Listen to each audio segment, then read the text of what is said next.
Direct News TV. December 4, 2023. US and EU struggled to agree on funding for Ukraine. Uncertainty is growing over Western backing for Ukraine amid Russia's intensifying campaign to knock out the country's energy infrastructure. The White House has warned the United States Congress that funds designated for providing aid to Ukraine would run out by the end of the year, in a letter made public on Monday. The European Union is also facing difficulties in agreeing on a new €50 billion, $54 billion, lifeline for Kyiv.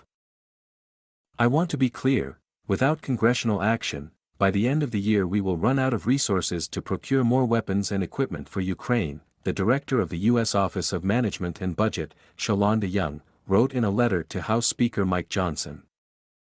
In the face of an upcoming harsh winter of intensifying Russian assaults on civilian infrastructure, the lack of funding could mean defeat for Ukraine, warned the budget director. If Ukraine's economy collapses, they will not be able to keep fighting, full stop, she wrote. The U.S. narrowly averted a government shutdown last month, with a last-minute bill keeping federal agencies funded through the new year, but leaving out key foreign aid initiatives. The U.S., Ukraine's biggest single-country donor, has sent more than $40 billion in aid since Russia's invasion in February 2022. In October, U.S. President Joe Biden asked Congress to approve $105 billion in national security funding, which would include support for Ukraine. But right-wing congressional Republicans have expressed increasing skepticism towards approving more funds for Ukraine, and some $61 billion in additional aid funds are now being held up by the U.S. Congress. There is no magical pot of funding available to meet this moment. We are out of money, and nearly out of time, Young wrote, urging Congress to act now. Existential moment. At the same time, the EU is struggling to pass its own funding package, which would be part of the bloc's future joint budget. Hungary has led arguments against the package. Prime Minister Viktor Orbán has plowed a pro-Russian furrow since Moscow's invasion.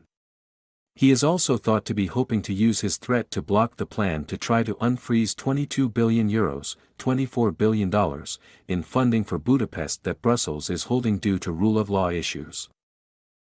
The victory of the far right in the recent Netherlands election and fiscal challenges in Germany are also complicating negotiations over the budget, the Financial Times reported on Sunday. The delay is endangering crucial pledges to Kyiv made months ago.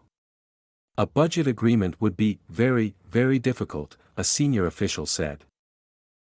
The €50 billion, $54 billion, instrument proposed is designed to keep Kyiv solvent to 2027. A failure to approve long-term funding, as well as a separate €20 billion, $22 billion, facility for weapons purchases, would hit Kyiv hard as the war grinds on. Ole Stefanishina, Ukraine's Deputy Prime Minister for European and Euro-Atlantic integration, last week described the EU summit as an existential moment for her country. Energy as a weapon. The difficulties in securing the funds in Washington and Brussels have raised concerns in Kyiv that Western backers are experiencing fatigue with the drawn-out battle as fighting on the front line becomes bogged down in what some see as a stalemate. As Russia continues its campaign targeting civilians and infrastructure in indiscriminate bombings and drone attacks, Ukraine announced a €450 million, $489 million, expansion of a wind farm in its Mykolaiv region on Monday at the United Nations COP28 climate talks.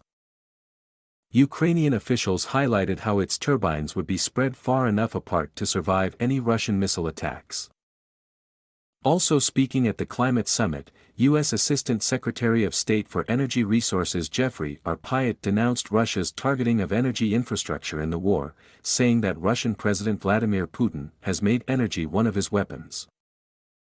Pyatt, a former U.S. ambassador to Ukraine, said that Putin has done that with his drone and missile attacks on civilian energy infrastructure. He's done that by turning off the gas pipelines in order to try to weaken Europe's resolve to support the Ukrainians. For Vladimir Putin, energy is just about as much a part of his war strategy as are his tanks and his missiles, he said.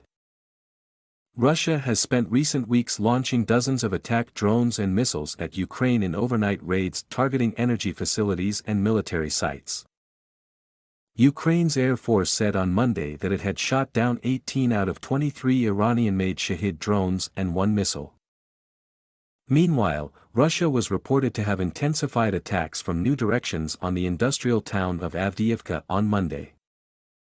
The launching of new directions proves that the enemy has been given a command to capture the city at any cost, Ukrainian officials said. My name is Kingsley. Please like, share, subscribe and hit that notification bell so you can be the first to be notified whenever we post. You won't regret it.